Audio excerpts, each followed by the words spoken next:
നമുക്കിന്ന് മധുരമുള്ള ഒരു നാരങ്ങാച്ചാറ് ഉണ്ടാക്കാം. ഈ അച്ചാറ് തയ്യാറാക്കി വെച്ച് കഴിഞ്ഞാൽ ചപ്പാത്തി, പൂരി, പൊറോട്ട ഇതിൻ്റെ കൂടെയൊക്കെ കഴിക്കാനായിട്ട് വളരെ സ്വാദുള്ള ഒരു അച്ചാറാണ്. ഇത് വളരെ വെള്ളമയം ഒന്നും ഇല്ലാതെ വളരെ ക്ലീനായിട്ട് തയ്യാറാക്കുകയാണെങ്കിൽ വളരെ നാള് കേടാവാതിരിക്കും. ഞാൻ ഉപ്പിട്ട് വെള്ളത്തിലിട്ട് കുറേ നേരം വെച്ച് 3-4 പ്രാവശ്യം നല്ല വെള്ളത്തിൽ കഴുകി തുടച്ച് ഉണക്കിയെടുത്ത നാരങ്ങയാണിത്. ഏകദേശം ഒരു 1/2 കിലോ നാരങ്ങയുണ്ട്. ഇനി ഇത് നമുക്ക് കഷ്ണങ്ങളാക്കി മുറിച്ച് ഈ ഒരു പാത്രത്തിലോട്ടിടാം.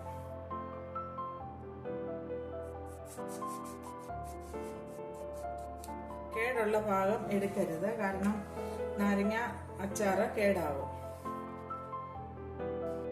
നമുക്ക് നാരങ്ങ ഇങ്ങനെ മുറിക്കാം.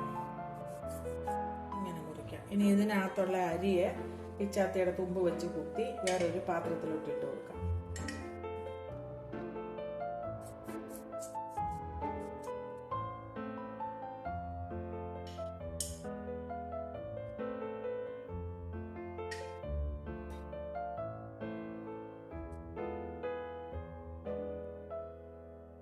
ഇങ്ങനെ തയ്യാറാക്കി വെക്കുകയാണെങ്കിൽ വളരെ എളുപ്പമാണ്, വളരെ ടേസ്റ്റും ഉള്ള ഒരു അച്ചാറാണ്.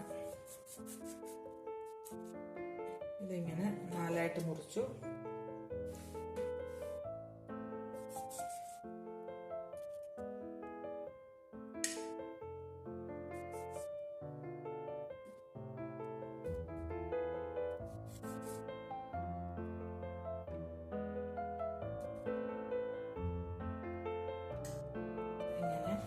അരിയെല്ലാം കളഞ്ഞ് ഈ വലിപ്പത്തില് എല്ലാ നാരങ്ങയും ഞാൻ മുറിച്ചുകൊണ്ട് വരാം.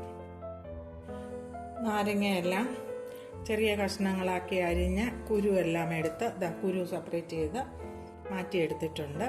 ഇനി ഇതിലേക്ക് നമുക്ക് ഉപ്പ് ചേർത്ത് വെക്കാം. ഈ സ്പൂണിന് ഒരു 3-3.5 സ്പൂണോളം ഉപ്പ് നമുക്ക് ഇട്ട് കൊടുക്കാം. എന്നിട്ടിത് നന്നായിട്ട് ഇളക്കാം. വെള്ളമയമില്ലാത്ത സ്പൂണാണ് ഉപയോഗിക്കേണ്ടത്. വെള്ളമയം ഒട്ടും പാടില്ല, അച്ചാർ കേടായി പോകും. അച്ചാർ ഉണ്ടാക്കുമ്പോഴേ എപ്പോഴും പാത്രം വെള്ളമയമില്ലാത്തതായിരിക്കാനായിട്ട് വളരെയധികം ശ്രദ്ധിക്കണം.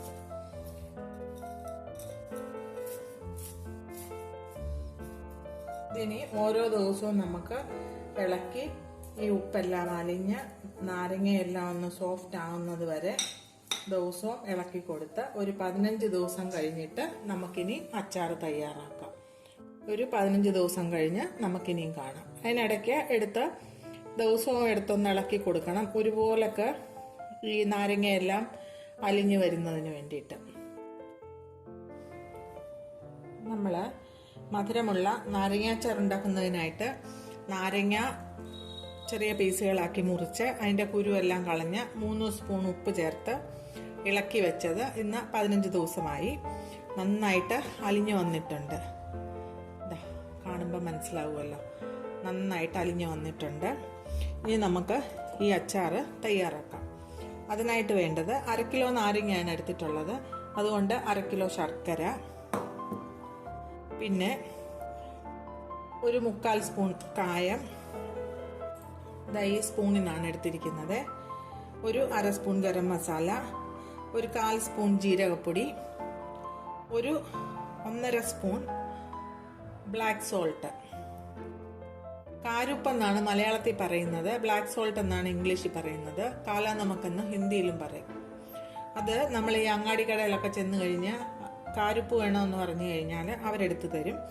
വലിയ വിലയില്ല, 50 ഗ്രാമിന് 5 രൂപയേ ഉള്ളൂ.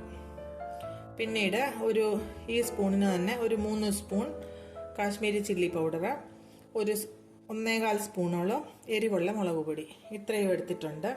പിന്നെ സ്വല്പം ഇഞ്ചി ചീകി എടുത്തിട്ടുണ്ട്, ചെറിയൊരു കഷ്ണം ഇഞ്ചി. ഇനി നമുക്ക് ഗ്യാസ് ഓൺ ചെയ്ത് അതിലേക്ക് എണ്ണ ഒഴിച്ചു കൊടുക്കാം.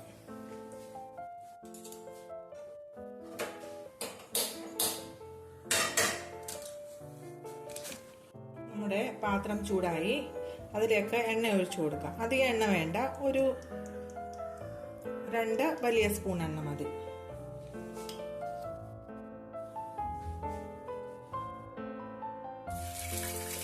ചൂടായ എണ്ണയിലോട്ട് നമ്മൾ ഇഞ്ചി ഇട്ടു. ഇഞ്ചി ചെറുതായിട്ടൊന്ന് മൂത്ത് വരുമ്പോൾ നമുക്കിതിലേക്ക് ശർക്കര ചേർത്ത് കൊടുക്കാം. ഈ ലോ ഫ്ലെയിമിൽ തന്നെ വെച്ചിരിക്കുന്നത്.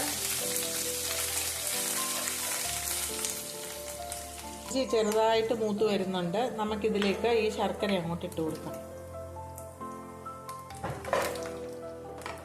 ശർക്കര പൊടിച്ച ശർക്കരയാണ് കിട്ടിയിരിക്കുന്നത്. അതിനകത്ത് കല്ലും മണ്ണും ഒന്നും ഇല്ലാത്ത നല്ല ശർക്കര ആയതുകൊണ്ടാണ് ഞാൻ ശർക്കര പാനി ഉണ്ടാക്കി അരിച്ചൊഴിക്കാഞ്ഞത്. നേരിട്ട് തന്നെ അങ്ങ് ഇട്ടത്. ശർക്കര ഉണ്ടയാണെങ്കിൽ അതിലെ കല്ലും കരടും ഉണ്ടെങ്കിൽ സ്വല്പം വെള്ളം ഒഴിച്ച് ശർക്കര പാനിയാക്കി ആ പാനി അരിച്ച് വേണം ഇതിലോട്ട് ഒഴിക്കാനായിട്ട്. ഞാനിപ്പോൾ ഇതൊന്ന് ഉരുകി കിട്ടാൻ വേണ്ടിയിട്ട് സ്വല്പം വെള്ളം ഒഴിച്ചു കൊടുക്കുന്നേ. കുറച്ച് വെള്ളം മതി. ഒരു 2-3 സ്പൂൺ വെള്ളം ഒഴിച്ച് നമ്മുടെ ഈ ശർക്കര പൊടി ഒന്ന് അലിഞ്ഞു വരുന്നത് വരെ നമുക്ക് ഇളക്കി കൊടുക്കാം.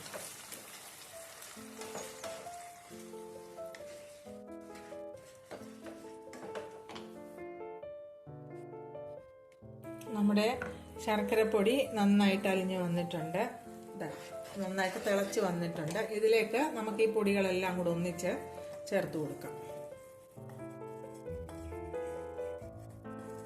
ബ്ലാക്ക് സോൾട്ട് ഇല്ലെന്ന് പറഞ്ഞ് അച്ചാർ ഇടാതിരിക്കേണ്ട. ബ്ലാക്ക് സോൾട്ട് ഉണ്ടെങ്കിൽ ഇടുക, ഇല്ലെങ്കിൽ ഇട്ടില്ലെങ്കിലും കുഴപ്പമില്ല. അത് അങ്ങാടിക്കടയിലൊക്കെ കിട്ടും വാങ്ങിക്കാനായിട്ട്. എൻ്റെ കയ്യിൽ ഇരിപ്പുണ്ടായിരുന്നു, അതുകൊണ്ടാണ് ഞാൻ ഇട്ടത്. അത് ഇട്ട് കഴിഞ്ഞ് കഴിഞ്ഞാൽ ഒരു പ്രത്യേക ഒരു ടേസ്റ്റാണ്, ഒരു സ്മെല്ലും ഒരു ടേസ്റ്റും ഉണ്ട്. അതുകൊണ്ടാണ് ഞാൻ ഇട്ടത്. ഇനി ഇതിലേക്ക് നമുക്ക് അലിഞ്ഞിരിക്കുന്ന നാരങ്ങ ഇട്ട് കൊടുക്കാം.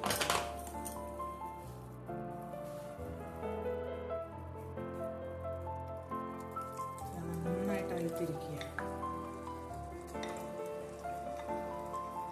ഈ മധുരമുള്ള നാരങ്ങ അച്ചാറ് ചപ്പാത്തി, പൂരി ഇങ്ങനെയുള്ള വിഭവങ്ങളിലൂടെ കഴിക്കാനായിട്ട് ഒരുപാട് നല്ല ടേസ്റ്റാണ്.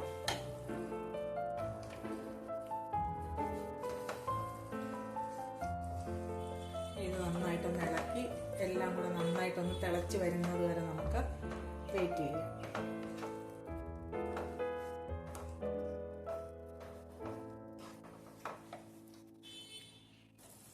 നമ്മുടെ അച്ചാർ നന്നായിട്ട് തിളച്ച് വന്നിട്ടുണ്ട്. ഇത് ഇപ്പം നല്ല ഇതിനകത്ത് ജ്യൂസി ആണെന്ന് തോന്നിയാലും തണുത്ത് കഴിയുമ്പം ഒന്നുകൂടെ ഒന്ന് ഉറയ്ക്കും. ഈ പാകമാകുമ്പോൾ നമുക്കങ്ങ് ഗ്യാസ് ഓഫ് ചെയ്യാം. ഇതാണ് അതിൻ്റെ പാകം. വിട്ട് പോരുന്നത്. അധികം വെള്ളമില്ല. തണുത്ത് കഴിയുമ്പോൾ ഒന്നുകൂടെ ഒന്ന് മുറുകും. ശർക്കരയല്ല, ഇച്ചിരി ചാറ് വേണം ഇതിന്, എന്നാലേ ഇതിനൊരു ടേസ്റ്റ് വരത്തുള്ളൂ. നമുക്കിനിയും ഗ്യാസ് അങ്ങ് ഓഫ് ചെയ്യാം. തണുത്ത് കഴിഞ്ഞിട്ട് നന്നായിട്ട് കഴുകി വെയിലത്ത് വെച്ച് ഉണക്കിയ കുപ്പിക്കകത്താക്കി വെച്ച് കഴിഞ്ഞാൽ എത്ര നാൾ വേണമെങ്കിലും ഇത് കേടാവാതിരിക്കും. നമുക്ക് ആവശ്യമുള്ളപ്പോൾ കുറേശ്ശെ എടുത്ത് ഉപയോഗിക്കാൻ പറ്റും. എല്ലാവരും ഇതൊന്ന് ഉണ്ടാക്കി നോക്കണം. നിങ്ങളുടെ അഭിപ്രായം വന്നിട്ട് കമൻറ്റ് ബോക്സിൽ എഴുതണം. നമ്മുടെ അച്ചാറിൻ്റെ ചൂടൊക്കെ ആറി നല്ല കുറുകിയ ചാറോടുകൂടിയ നാരങ്ങ അച്ചാറ് ശർക്കരയിട്ടുണ്ടാക്കിയത് തയ്യാറായി. ഇനി ഇതിന്റെ ടേസ്റ്റ് ഒന്ന് നോക്കട്ടെ. ഉപ്പും പുളിയും മധുരവും ഒക്കെ എങ്ങനെയുണ്ടെന്ന്.